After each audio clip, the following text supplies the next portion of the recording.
All right, welcome to Halitics. I'm Hal Ginsberg. So glad to be talking to you. It's been a while, right? I guess it's been 6 days. I was off this past Friday and then Monday, Tuesday of this week. So it is Wednesday. Last show was Thursday, and I will continue, as I have been doing for months and months and months, to center the victims of American-Israeli imperialism, violence, I don't know what term you want to use, genocide at this point, the Palestinian people, and most particularly those in Gaza. That is not going to change. We'll get into that in just a moment.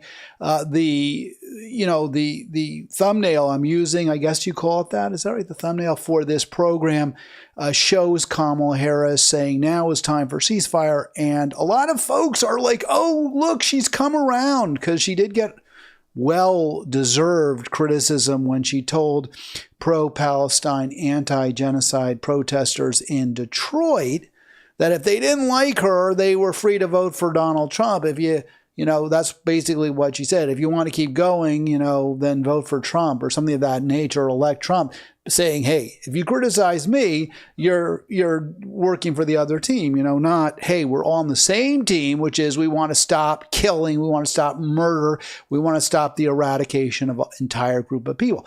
That apparently is not, or at least it wasn't, based on what her response was to pro-Palestine protesters in Detroit.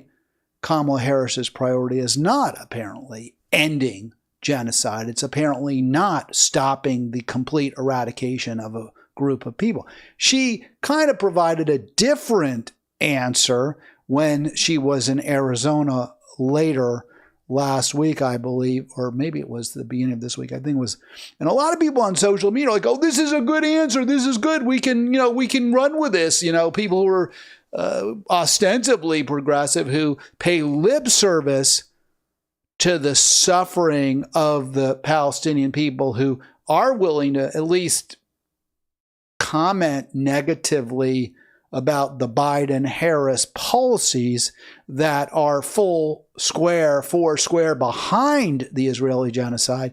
They'll say, well, yeah, maybe Biden shouldn't be so tight with Bibi, but Kamala's better. Kamala's better. She's good. We're gonna work with her, And anyway, whatever we say or do, even if we don't like what how tight Biden and Harris are with AIPAC, we can't be too vociferous. We can't be too vocal, because then we'd be helping Trump, and that would be even worse. So that's kind of the mindset of the liberal. That's certainly not my mindset. But those liberals, while they were they didn't want to, they were grudging in their criticism of what Harris said to the Detroit protesters, have now all come around and said, oh, I love her answer. She gave a great answer. Let's get into why her answer isn't good, but to set the table, to present why it was wholly unacceptable, why saying now is time for ceasefire isn't good enough. Let's just go back over just how horrific the situation is in Gaza. And I also want to do this because there have been questions. Well, why, Hal, are you so focused on Gaza? Don't you understand this may alienate people? They don't want to hear about it every day.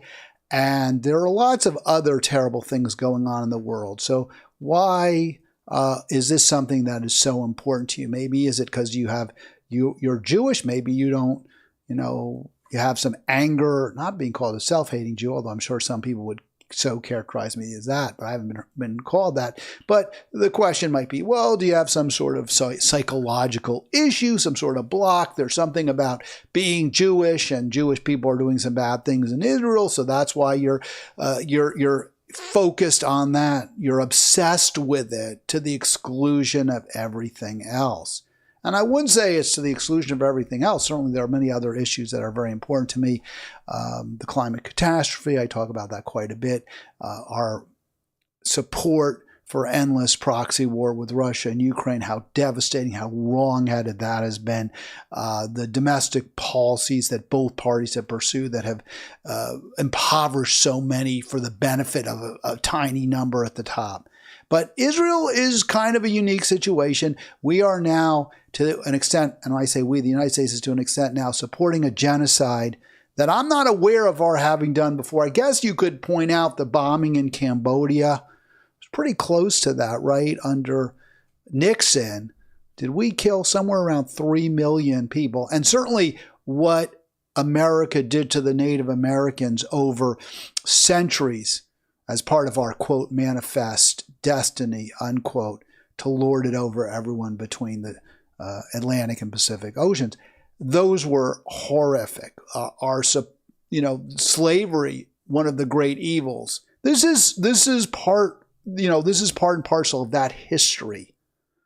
Where we back the guns. We back the bad men with guns, regardless of how much danger, how much damage, how much harm they're doing, even to the point of eradicating another group of people. And that's what we're doing here. And because it's the United States that is behind Israel, that is, I think, a major reason why I discuss it. But there's other questions raised too. Well, but there's other horrors. Why aren't you talking about them? So let's just talk about, right now, there's nothing on the planet that compares to the slaughter in Gaza. This is the worst humanitarian crisis on the planet right now. Nothing is as bad. And indeed, since at least this millennium, nothing has been as bad. Arguably, Sudan, Darfur, we'll talk about that in a moment.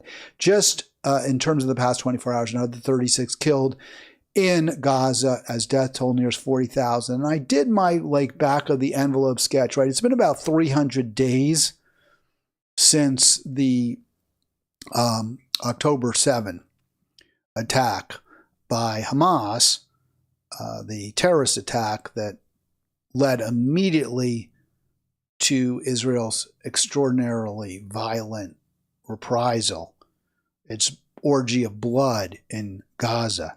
So 300 days, 40,000, and of course we all know that's the minimal number, right? There are many deaths that haven't been attributed directly to Israel, but are almost certainly a factor in those deaths. So if you want to go, I think it's about 300 days, because there's August, September, October, so about 2 months now between the end of the full year since October 7. And so 300 days, 40,000 dead. I think that's about 133 killed per day, minimum. That's the minimum number. So think about that. 133 Israel's killed per day over that period. I think that number is relevant. And this is just a fact, explain why I talk so much about Israel in response to those who say, well, there's other terrible things going on in the world. There's other atrocities. Nothing compares in terms of the killing rates to what we're seeing in Gaza right now, in terms of what Israel is doing to Gaza. And this is from Oxfam. This is Dateline January 11. So I came up with about 133 Palestinians per day. Oxfam estimate about 250 per day. This is quite a while ago, January 11. So the rate of killing by Israel has slowed down, right? I mean, they're now killing more like 30, 40 a day, 50 a day, 60, 70 sometimes, but not hundreds daily. So you're seeing a great reduction in the average rate of killing, now down to 133 per day or so. Let's compare that with other conflicts. That's what Oxfam does. 133. Recent armed conflicts. Syria, 96 deaths a day. That's the highest rate they come up with. Sudan, Darfur, 51. So we're more than twice, 2.5 times, 2 2/3 times worse than Sudan, Iraq, Ukraine, where we're also heavily involved and responsible, Afghanistan, and Yemen. None of those compare.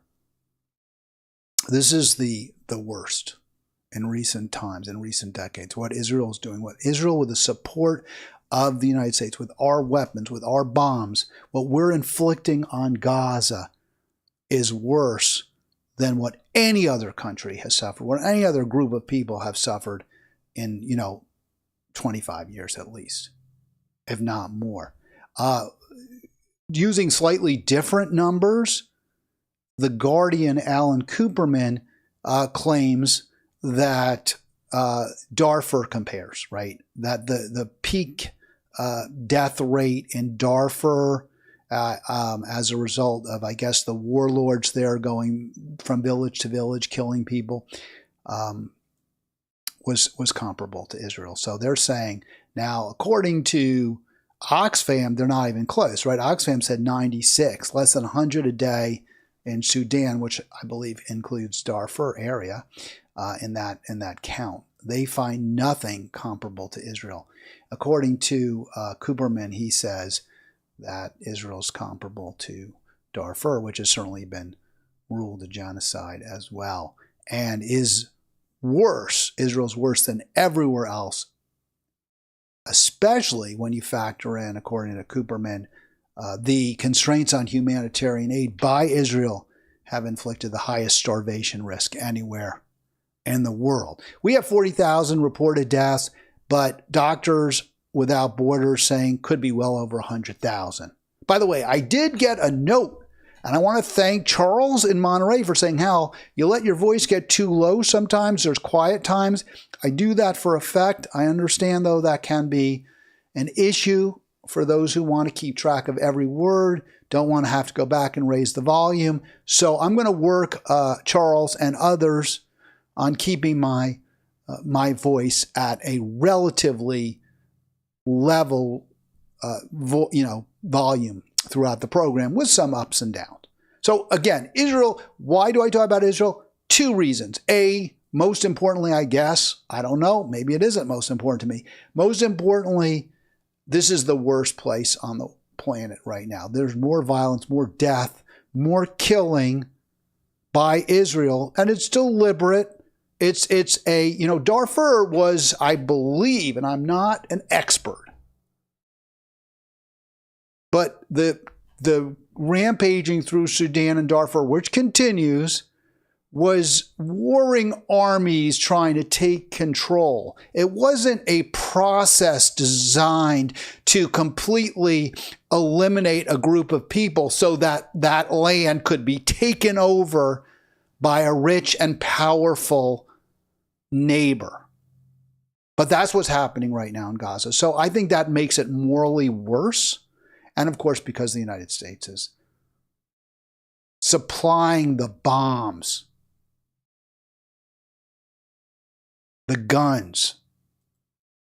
That's why I talk about this. And you can see there's a good, Cooperman continues explaining just why there's no argument, why there's no question this is genocide by Israel.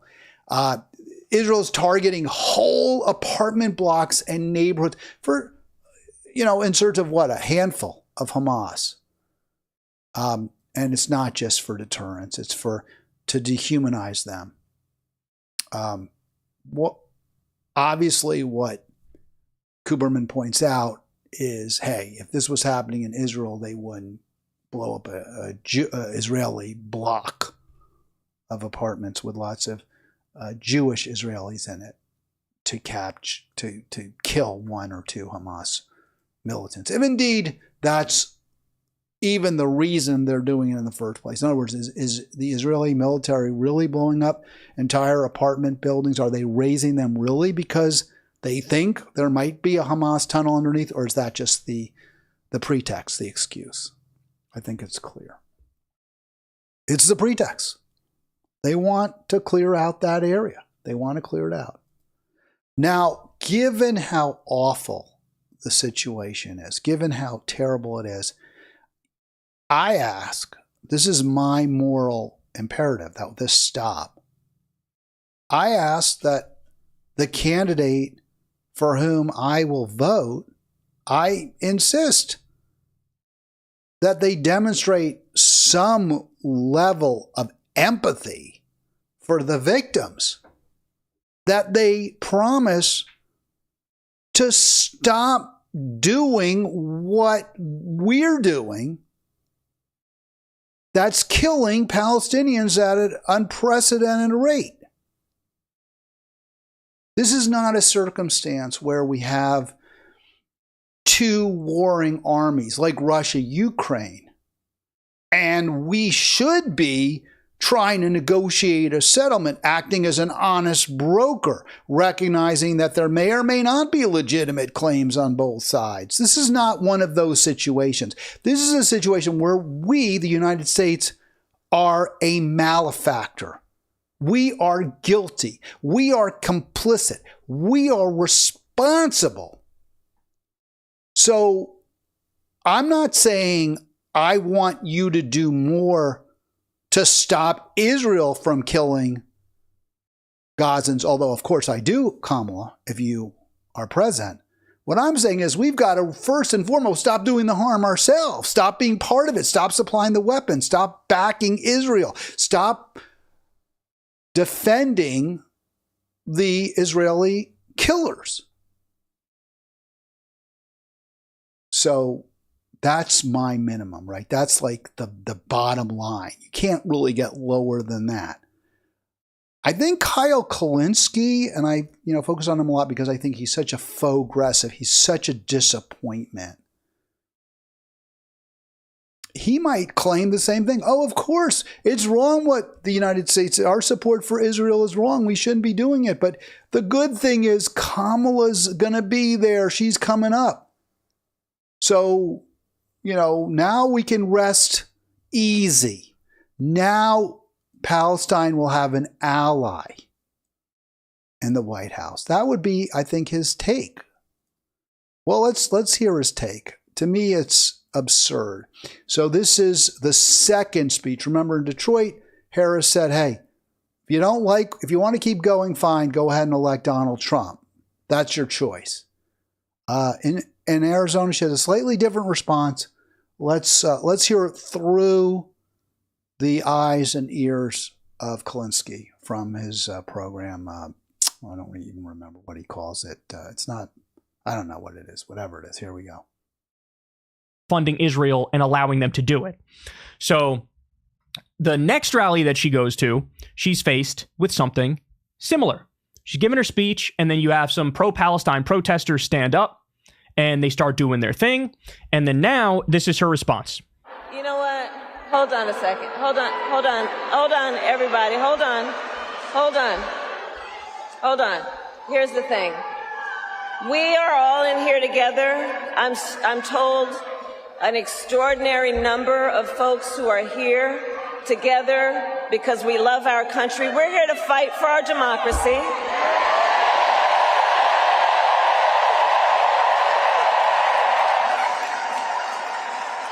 Which includes respecting the voices that I think that we are hearing from. And let me just say this on topic of what I think I'm hearing over there. Let me just speak to that for a moment, and then I'm going to get back to the business at hand.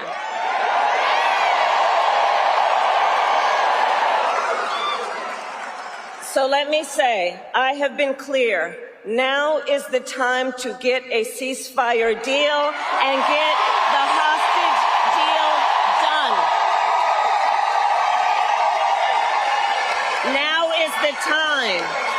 And the President and I are working around the clock every day to get that ceasefire deal done and bring the hostages home. So I respect your voices, but we are here to now talk about this race in 2024. All right, so that's her response in Arizona last week. What was it, August 9th, I believe, was the date on that. I don't know why anyone would honestly, I don't know how anyone can find that a sufficient answer. What was the commitment? If you were a donor, let's say you were, asking Harris for some special dispensation so you could build your factory somewhere, would it be okay for her? And you say, hey, listen, I'll give you $1 million for your campaign, but I want to know I'm going to be able to build my factory. And she responds with, well, I'm going to be working around the clock and negotiating and trying to figure out some way to resolve this. You would be like, what are you talking about? You're the friggin' president. Sign the order that says I get the factory or I ain't giving you my $1 million. Period. End of story. You wouldn't be accepting as a sufficient response. Well, I'll do what I can. I'm going to try. We are giving bombs to Israel. We are giving guns to Israel. We are vetoing any criticism of Israel. We give Netanyahu a standing O. And yes, she did go to her campaign event and then she met with him. Harris did the next day and said, oh yeah, I'm going to make sure you get everything you need. So I'm completely flummoxed, actually, that anyone would think that response by Harris was good enough. But if you feel differently or if you agree with me, I'd love to hear from you. 240, let me make sure I got the number right. 242-5646, 240-242-5646. I'm going to go back and play, or I'm going to continue to play this video with Kalinski's and why he apparently thinks it's good enough. And also just want to remind you, yes, please, of course, you always should subscribe. I want you to subscribe. I need you. I need you to subscribe now. This is how we, this is how I kind of measure myself. Are folks watching? Are folks listening? Are you interested? Seeing those subscription numbers go up. Now, again, I have very strong feelings about this. And I feel very like I'm on very solid ground with them. But I always will listen to anyone else. I'm not going to insult you if you feel differently. I'm not going to attack you. I won't even question your motives unless I have reason to believe you're in the pay of like Lockheed Martin or something like that. Then maybe I'll bring that up. Let's hear. I really don't get Kalinski. I think the reason that Kalinski is so prepared to bend over backwards for Harris, I really believe this is because I'm going to guess he hears it all the time. I mean, he's a guy who's been embedded in the Democratic Party. He was a Justice Democrat with Cenk Uygur. And I think they hear all the time from Democrats, you're too hard on us. You're too hard on the leadership. We're doing the best we can. And, you want to get along with people. You don't want them to be upset and angry with you and criticizing you at every opportunity. So, yeah, they may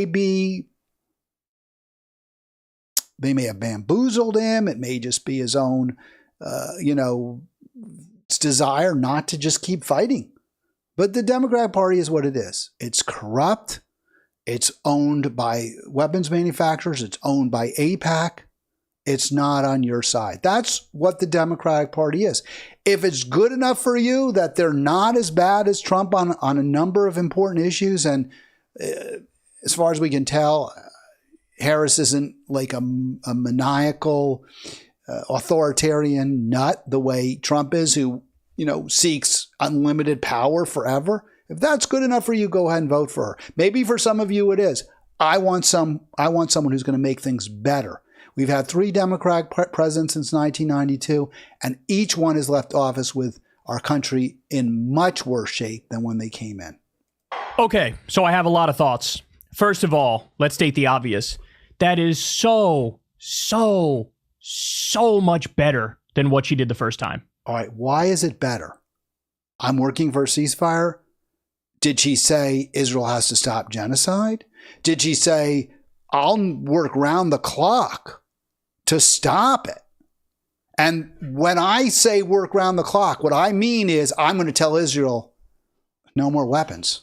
It's over. Party's over. No more, your killing party's done. You won't get another weapon. You won't get any more supplies of any kind from the United States until there's a permanent, lasting ceasefire. Did she say that? I didn't hear it, because that would have been a good answer. Did she say we've got to stop the support for the Israeli genocide? I didn't hear the word genocide. I didn't hear the word 40,000 dead Gazans. I didn't hear anything about the sexualized violence by the Israeli military. I heard none of that. So I'm trying to figure, where is this a good response, Kalinske? Because I didn't catch it. I mean, that was a breath of fresh air compared to her first reaction. Okay, I guess compared to the first reaction where she said, hey, if you don't like what I'm saying, vote for Trump. I guess. But she basically said, if you don't like what I'm saying, vote for Trump, right? She didn't use those words the way she did the first ride. But, I'm going to work on a ceasefire and get the hostages home. How about rebuild Gaza?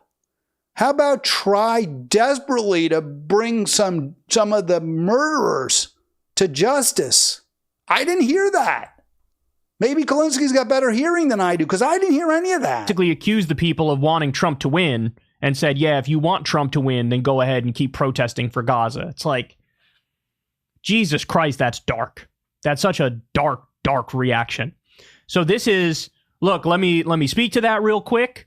I know you guys are concerned about this. I am too. We got to get a ceasefire. We got to get a ceasefire, and we got to bring the hostages home, right? Right. And so I don't disagree with the ceasefire, but there's a way for her to get a ceasefire. It's very, very clear how you get a ceasefire. You stop providing any weapons to Israel, period. End of discussion. You stop providing any supplies to Israel, period. End of discussion. That's all. By the way, I had somebody comment at Halitics, where I think you should go on Facebook if you want to continue the conversation, saying, hey, can Biden really do that? Or can Harris really do that? I mean, Congress has authorized the weapons. Courts have given an extraordinary amount of latitude to presidents when it comes to conducting foreign policy. And my understanding is the congressional laws that have been passed, the authorizations for aid to Israel, are basically giving the president the discretion as to when to provide that. And we do know, because Biden already did for 1 week, stop sending bombs over. I understand that a bomb just recently, U.S. bombs just destroyed a school in Israel. See if I can find that story for you. So, yes, the president absolutely can stop supplying Israel. They have that authority.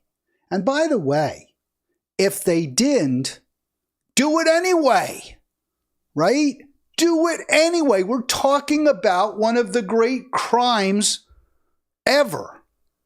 How can you just don't support, you just don't provide. You have power, you use it. Isn't that what we want our presidents to do? When they have power and they can use it to make things better, to stop evil?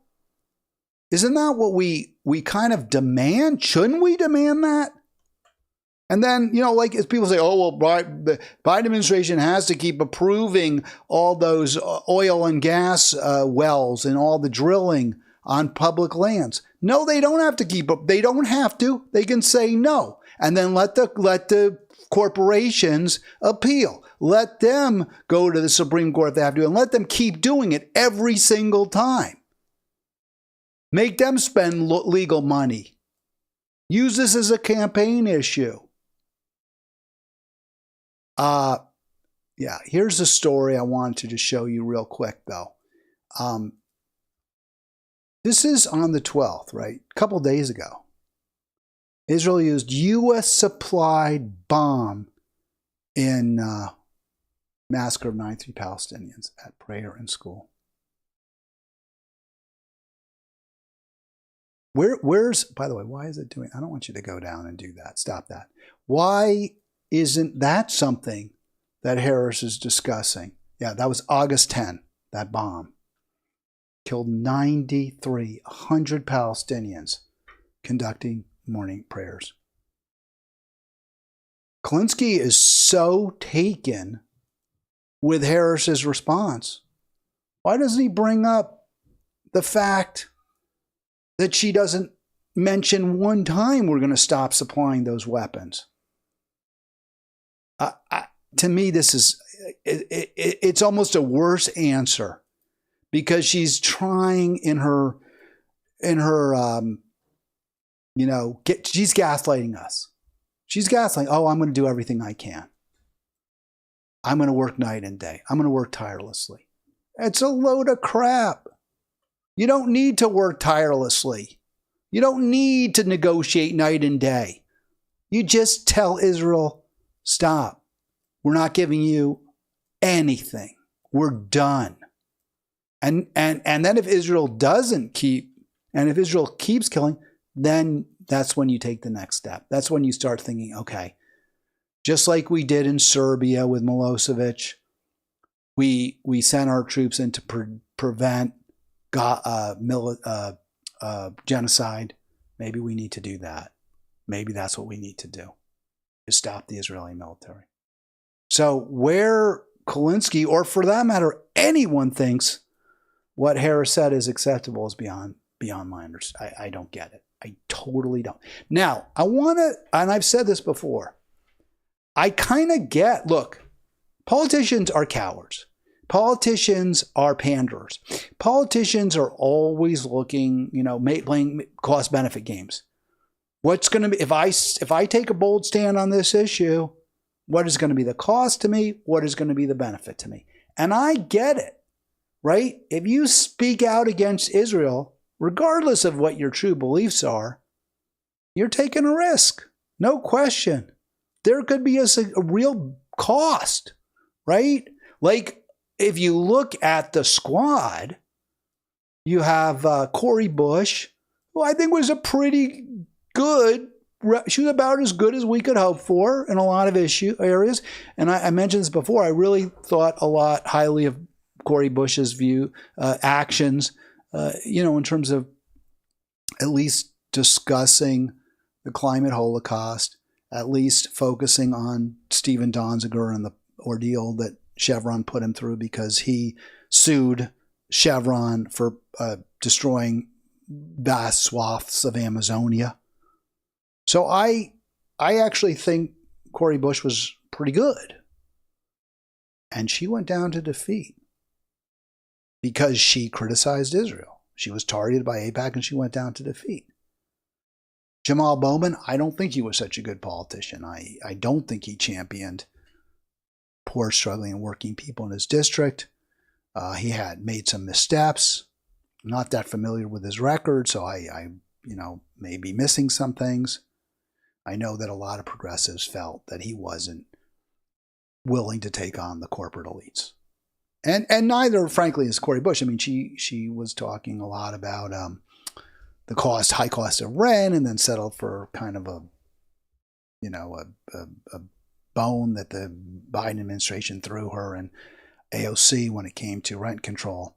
So, let's not overdo it. These are not great people, the squad, but on some issues they're better than most. And if you take on AIPAC, if you say what Israel's doing is wrong, you take a risk, a big risk. But it doesn't mean you're going to lose. Omar here won in Minnesota. She just won her primary. Now, she wasn't really targeted by AIPAC because AIPAC knew they weren't going to beat her. The demographics of that district were not favorable. And we'll get into that in just a moment. I understand, though, where Kamala Harris might say, listen, I just can't do it. I can't be too vocally. I can't even pay lip service to the victims of Israeli genocide. I can't even threaten that we'll withhold aid to Israel. I can't do any of that without an enormous onslaught of money that could defeat me. But maybe she's saying this to herself, maybe to her very closest advisors, maybe to her therapist with whom she has a doctor-patient privilege relationship, so the therapist can't reveal it. But maybe, just maybe, she's saying to somebody somewhere, when I become president, taking on Israel, that's the end of it. We're going to stop this thing. I won't say it now. I've got to hold my gunfire. I've got to keep my powder dry. So maybe, just maybe, and people say, give her a chance, give her a chance. I can see that there's an off chance. But there's an off chance that, hey, maybe Trump would do the same thing. You don't know. Trump didn't really, he wasn't as good as he claims, but he didn't really ratchet up tensions with Russia the way Biden has, leading to the proxy war we have now, which has been a disaster for the people of Ukraine, first and foremost. So who knows? Maybe Trump would do something too for the Palestinian people. His track record doesn't suggest he cares, but frankly, neither does Harris's. I don't feel any sense of satisfaction or goodness living in a country where our democracy is so limited, so constrained, that you cannot even demand an end to genocide without putting your own election at risk. But who knows? I mean, we can always live in hope, but is it realistic to believe it? Is it realistic to believe that Kamala Harris really is going to champion the victims of American imperialism, of Israeli violence, Israeli greed, avarice? Is it reasonable? I'd say no. Her record doesn't suggest that that's something she prioritizes. But again, I guess if you want to believe that, go ahead. What I would say to you, though, is if that's your view, if your view is, well, I think when she gets elected, she'll pivot, then I say, well, okay, great. Let's hope that happens. What if it doesn't? What's your strategy? What's your plan? I asked somebody that on Facebook. I don't want to out them, but very strong defender of Harris, acknowledged that her remarks in Detroit weren't great, but makes all the usual arguments. She's better than Trump. What's your alternative? And my answer is, okay, you want me to support her? I want to know what is our plan to hold her accountable if she continues to perpetuate one of the great evils ever. How will we hold her accountable? And I propose, and there was response was, well, we can protest, we can rally in the streets. Okay. Will you join me? Will you help lead those protests? Got a lot of things on my plate. And frankly, I don't like going out in the streets. It's hot, it's miserable, it's unpleasant. I don't want to have to do that. I want somebody who'll do the right thing. That's who I want to vote for, somebody who will do the right thing. Period. End of story. Especially when the right thing is so clear, so obvious. And the right thing is the opposite of what this administration is doing. And what Trump promises to do as well. I don't have any answers. I wish I did. I'd love to know what your answers are. Ilhan Omar gets reelected or wins her primary. So almost certainly will get reelected. And Politico says why she could be a progressive primary model. So I guess she's the antithesis, right, of the Jamal Bowmans and the Cori Bushes who lost. And, I found this piece pretty weak, but they make a good point, which I want to get into. But the reason I find it weak is I think she won. It was basically demographics. She was in a district that was good for her. There's a pretty high percentage of Muslim Somalis who live in Minnesota 5. It's an affluent district, but it's not a Jewish district. It's a liberal district. I mean, I think those were the factors. They weren't going to be influenced by AIPAC. They're doing well. And the percentage who are, feel affinity with the victims of Israel rather than with Israel is relatively high. So, I mean, I don't know. You can't really replicate that, right? I mean, that's just the district. But Ken Martin makes a few points here. Omar was in a better position than other squad members because the party endorsed her. Now, that's very different from Jamal Bowman.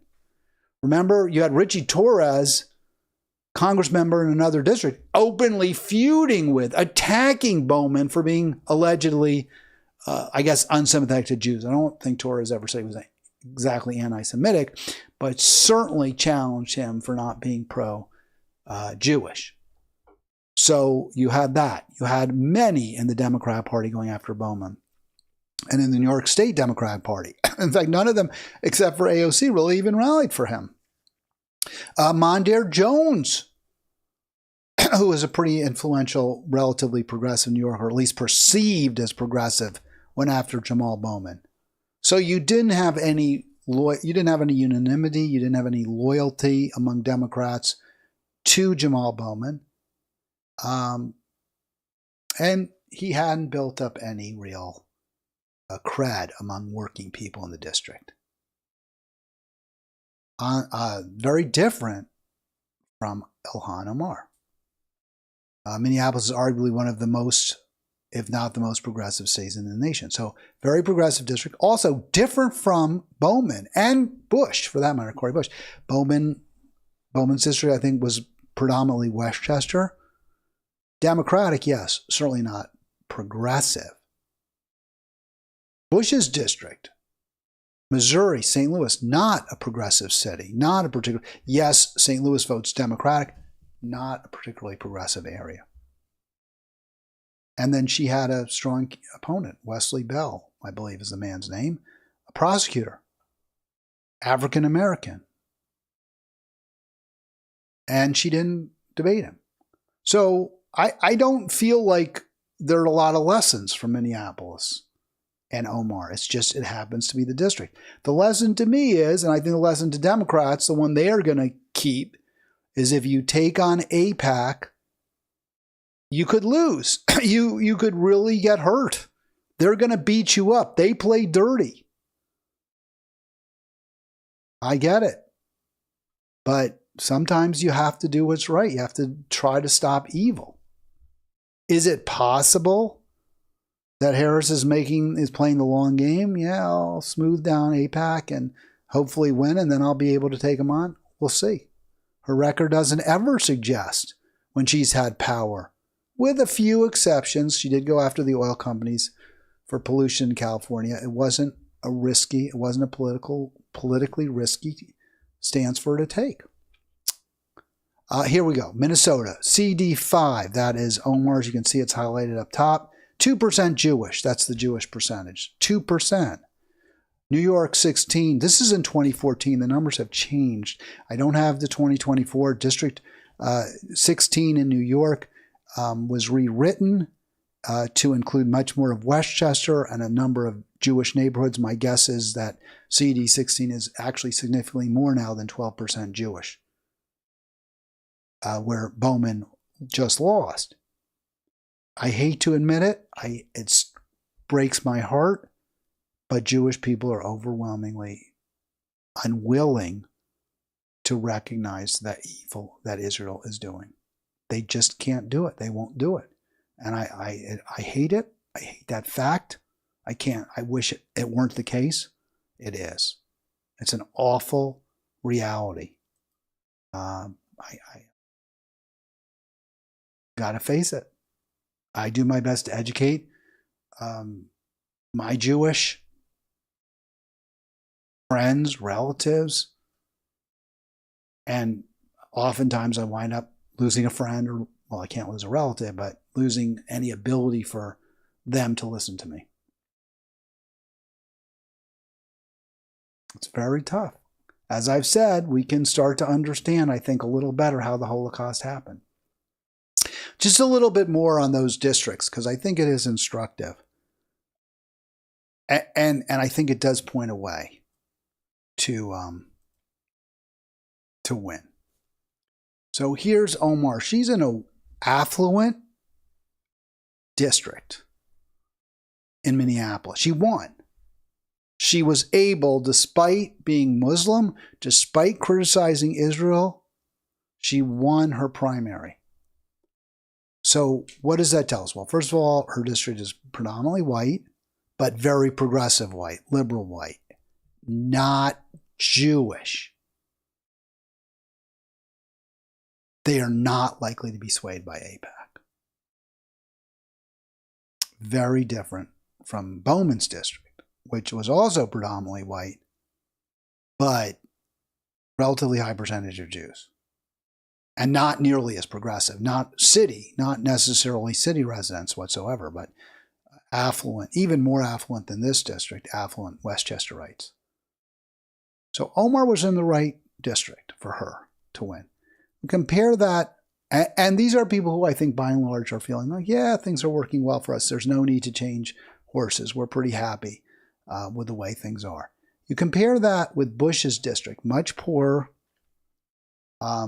and somewhat ironically, because she is African American, but somewhat ironically, because it's a majority-minority district, let me see if I get that right, with blacks the predominant group, you would say, well, how come an African American congresswoman doesn't win?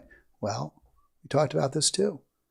Her frequent criticisms of, or her sometime criticisms of Joe Biden just didn't play well, just like Nina Turner's did in her Cleveland area district, which is similar, including parts of Akron, similar demographics. You got to know your district.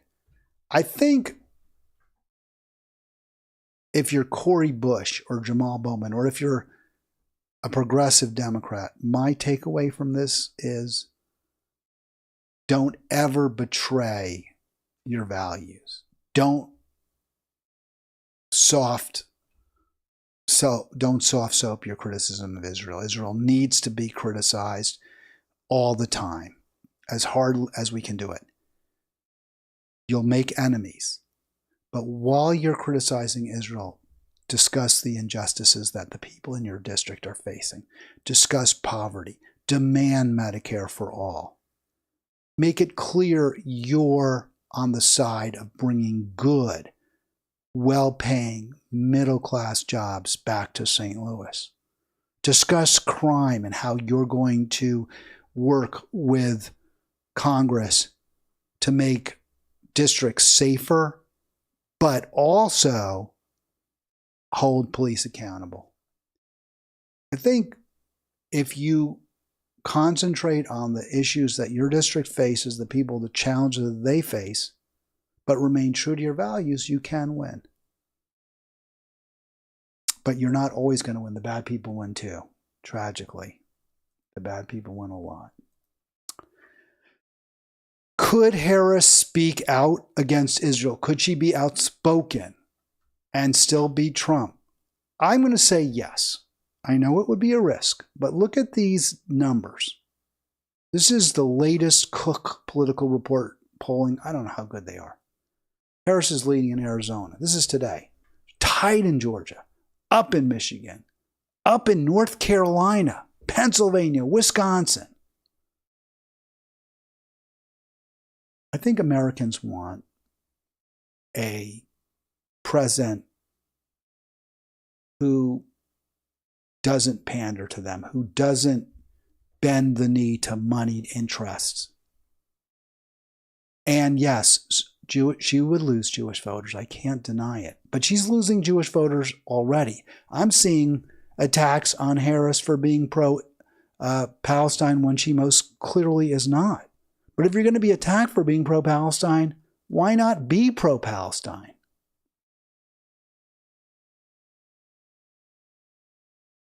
All right. 240-242-5646. 240-242-5646 from Shade. AIPAC may not be able to change who becomes president, but they can force divided government and thus make her ineffective for 4 years. Well, I don't know. I mean, look, AIPAC is going to do what it can to elect pro-Zionist, pro-Israel at all costs representatives. They're going to do that no matter what, period, end of story. So if Harris's goal, if one of her goals is to end the genocide, AIPAC is going to do its utmost to stop her from achieving that goal no matter what.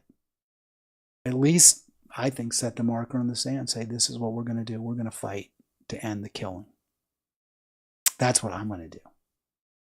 And she might find Americans would respond a lot more positively than the voters in, well, first of all, than the voters in Jamal Bowman's district did. But with respect to Cori Bush, she wasn't defeated because she's pro-Israel, because she's pro-Palestine, anti-Israel. She was defeated because AIPAC targeted her and used some votes that they were able to characterize as anti-Biden votes that had nothing to do with Israel.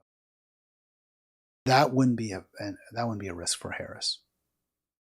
That, you know, she's been a loyal Veep the whole time. If AIPAC could defeat Harris, I think they would try. They're going to try anyway. So being less of an Israeli apologist, less of a defender of Israel, wouldn't change the dynamic much for Harris. Because again, AIPAC's going to throw everything they can against her regardless. All right, 240-242-5646. This is Halitics. I'm Hal Ginsberg. Don't forget, I do need you. I want you to. I need you to click like, click subscribe if you haven't done so already. Do comment at Halitics on Facebook. That is where we kind of continue the conversation. Yeah, and I'm really going after people if they're personal. If you make personal attacks, if you use obscenities, crude remarks, that doesn't help us move forward. That doesn't help us address the toughest challenges we face. In fact, it makes it harder. It makes us harder to unite. It makes us harder to unify. So, you know, let's keep our eye on the prize. A better America, a better world for our for ourselves, but more importantly, our children. I got a story here. I had billboarded for last week, and I've been going back and forth on this for a while.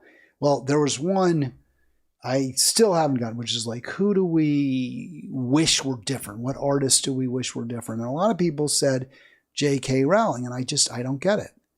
Because Rowling, what has she done that's so awful? She has spoken out against some trans rights, trans activists. She's spoken out against some. And I get it. People don't like that. But how does that stack up against artists who are sexual predators? Artists who are killers, murderers? Because there are plenty who fit that description. So this was from Twitter a while ago. It's back to July 7th. That's how long I've been saying on this story. My husband and I have a standing question. If you could permanently divorce the work of one artist from their life and legacy, who would it be? Most people say Woody Allen. Do they? I mean, I would. Allen is kind of, he's sketchy. He's pervy. I get all that. It's gross that he married his stepdaughter or his wife's daughter. It seems so icky. Was she? Soon-Yi is not even, I don't think Soon-Yi is Mia Farrow's daughter, right? Soon-Yi Previn. She was married to Andre Previn, but I don't think she was her adopted daughter. I'm not certain about that. I like Woody Allen's works. I think he's good. I don't know if they've aged as well as some people would say. He wouldn't be mine. I already made the point, I think maybe Jerry Lee Lewis, because he probably killed at least 2 people. That's really, really, really bad. Murder is really awful.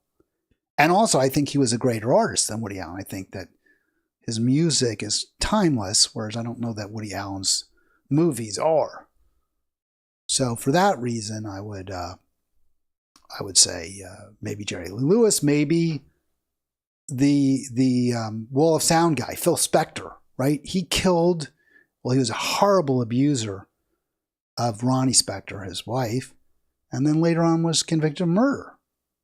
So to me, you murder someone, some people say Bill Cosby, okay, horrible sexual predator.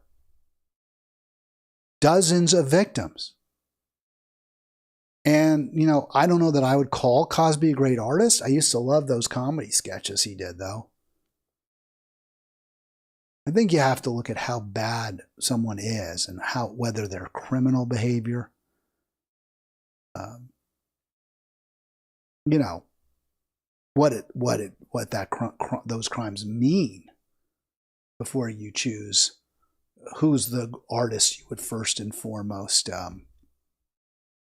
say deserves to be pilloried, you know, that you can't even enjoy their art. Because that's part of the argument too, right? You can't enjoy their art because they're such a bad person. So here are a couple of comments. Just go into this real quick, and then I'm going to let the program. And I want to talk also, maybe tomorrow, about how we're having fewer and fewer and fewer kids. So one person says, agree it has to be Cosby. It would be so wonderful to have Huxtable back. And that's 22. 15 said Rowling. I thought Rowling had even more people who wanted to separate her from her art. I've never read her book, so I can't even speak to how good the Harry Potter series is. I think that I just was born too early for that. You know, I think her crime is she spoke her mind. She said what she believes. And so I just can't even understand why she would be on this list. Alice Munro basically sacrificed her daughter to her husband, her second husband, I believe. Her daughter from her first husband was being sexually abused from the time she was a young teen by her husband, and Monroe just let it go. She did nothing to protect her daughter. She gaslighted her daughter. That's really awful. That's a horrible, horrible thing that she did. You can't. I mean, I get why you would put her on that list. All right, I'm going to end a little early. I've done my piece. I've done my work for today. Maybe tomorrow we'll talk about the declining birth rate in America, among other topics. Enjoy your afternoon. Thanks for being part of Halitics, and I look forward to speaking to you again soon.